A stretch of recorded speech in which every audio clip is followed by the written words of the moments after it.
difficile la manipulation des appareils que les astronautes portaient sur leur poitrine. Jan Lundberg a conçu ces appareils. Une fois sur la surface lunaire, en tenue et avec l'équipement de survie, ils ne pouvaient pas voir les appareils. Ils ne pouvaient pas pencher leur tête assez bas. Ils n'avaient pas de viseur. Ils devaient viser en déplaçant leur corps.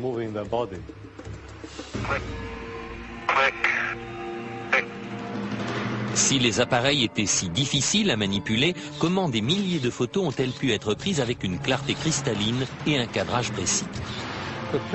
En apparence, ces photos prises sur la Lune sont absolument parfaites. Mais en les examinant de plus près, Kaysing a fini par découvrir certains défauts. Des erreurs malheureuses ont été commises qu'aujourd'hui on commence à découvrir.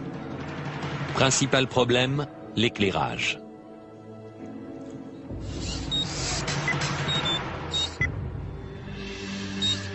Sur la Lune, la seule source de lumière pour les astronautes était le Soleil.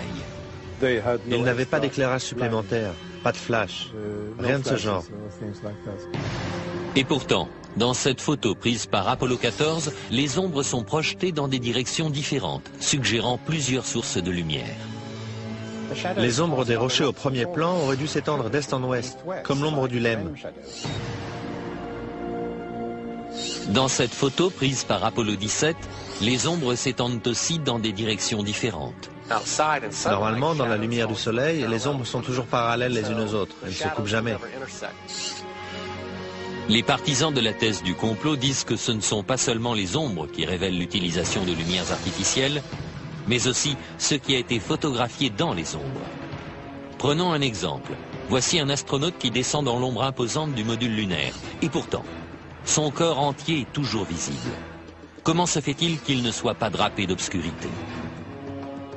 Voici la même manœuvre lors d'une autre mission Apollo.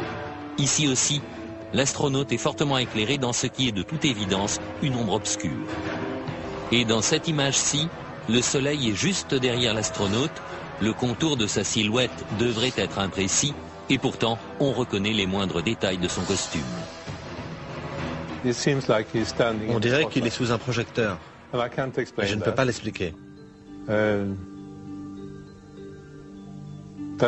Ça m'échappe. Et pour finir, dans cette image où le soleil est derrière le module lunaire, l'avant du vaisseau est clairement visible. Les mots « United States » sont clairs et nets. Comment ces images à contre-jour peuvent-elles être si précises?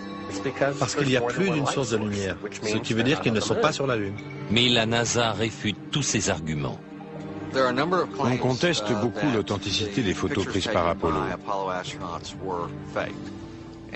Et les objections sont si nombreuses que ce serait une vraie perte de temps de répondre à chacune d'entre elles. Mais ce n'est pas tout. Pourquoi certaines de ces images, prises à des moments différents et en des endroits différents, présentent-elles un arrière-plan identique? Ces deux photos semblent avoir les mêmes montagnes pour toile de fond. Et pourtant, le module lunaire n'est présent que sur l'une d'entre elles. Ce qui est tout simplement impossible puisque le LEM ne s'est jamais déplacé et que sa base est restée sur la Lune.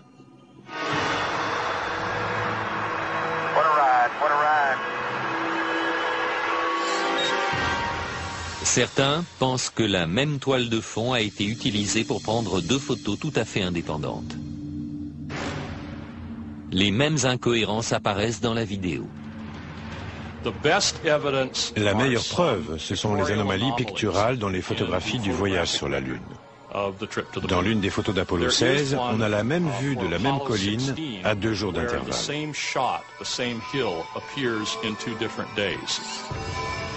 Cette vidéo a été prise lors de la première des excursions lunaires d'Apollo 16. Et celle-ci, le jour suivant, à un autre endroit.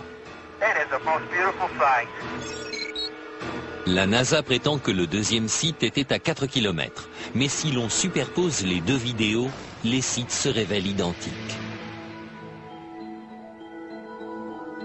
Les partisans de la théorie du complot voient là une preuve que nous ne sommes pas allés sur la Lune. Pour leurs adversaires, c'est juste une erreur de montage. Les partisans de la thèse du complot soutiennent qu'un examen plus détaillé des photographies révèle des preuves de trucage.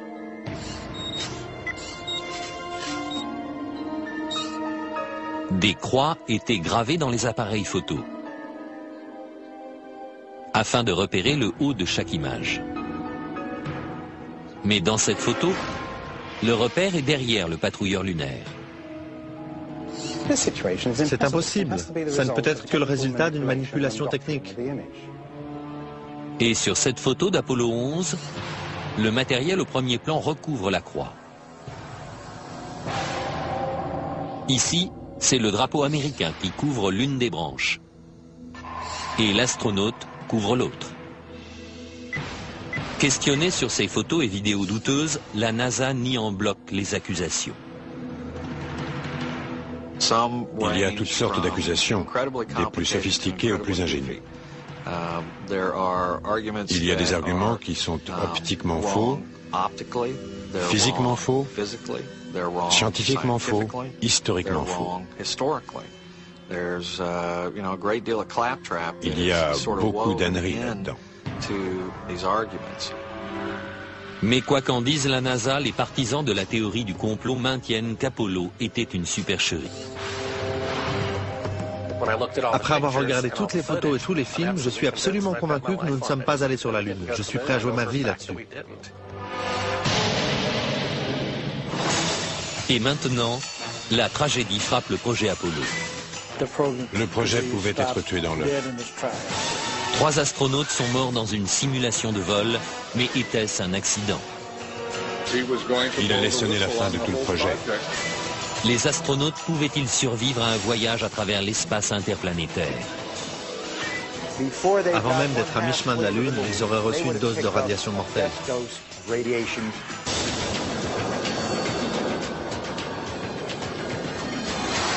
S'il y a vraiment eu complot, comment la NASA a-t-elle pu organiser une aussi vaste supercherie sans que quelqu'un ne tire la sonnette d'alarme de l'intérieur? Virgil Grissom, dit Gus, fut sélectionné pour faire partie des 7 premiers astronautes. Père de famille et vétéran de plusieurs vols spatiaux, ce héros national allait sans doute être choisi pour être le premier homme à marcher sur la Lune. Mais Grissom était aussi un adversaire déclaré du programme spatial. Il aurait affirmé « Quelqu'un va être tué ». Malheureusement, les pires craintes de Grissom se sont réalisées. Le 27 janvier 1967, 2 ans avant le premier alunissage, Grissom et son équipe embarquèrent dans la capsule Apollo 1 pour une simulation grandeur nature. Les problèmes ont commencé presque immédiatement. D'abord avec les systèmes de communication.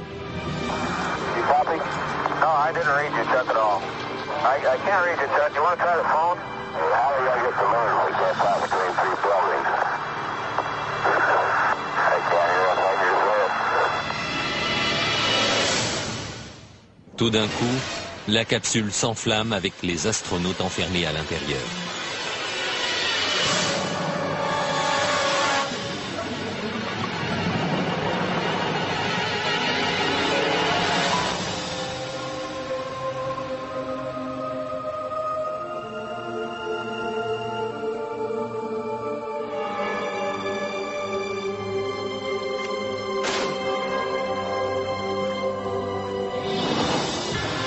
Gus Grissom, Ed White et Roger Chaffee ont perdu la vie avant même de quitter la rampe de lancement.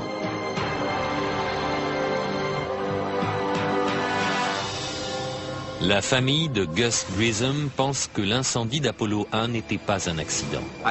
Je crois que c'était un sabotage volontaire. Je me demande encore ce qu'on a découvert au cours de l'enquête sur l'accident et ce qu'on en a fait, si la CIA était impliquée ou le FBI ou d'autres. Mais je sais que c'était volontaire. La famille de Grissom ne sait pas qui est responsable de sa mort ni pourquoi ça s'est passé. Mais ils disent que la NASA est au courant. Vous savez, Gus a donné sa vie pour ce programme et je pense que c'est à la NASA de nous donner une réponse directe sur ce qui s'est vraiment passé. Gus Grissom et les astronautes d'Apollo 1 furent-ils les victimes d'un accident tragique Ou les a-t-on volontairement réduits au silence parce qu'ils en savaient trop? On ne le saura peut-être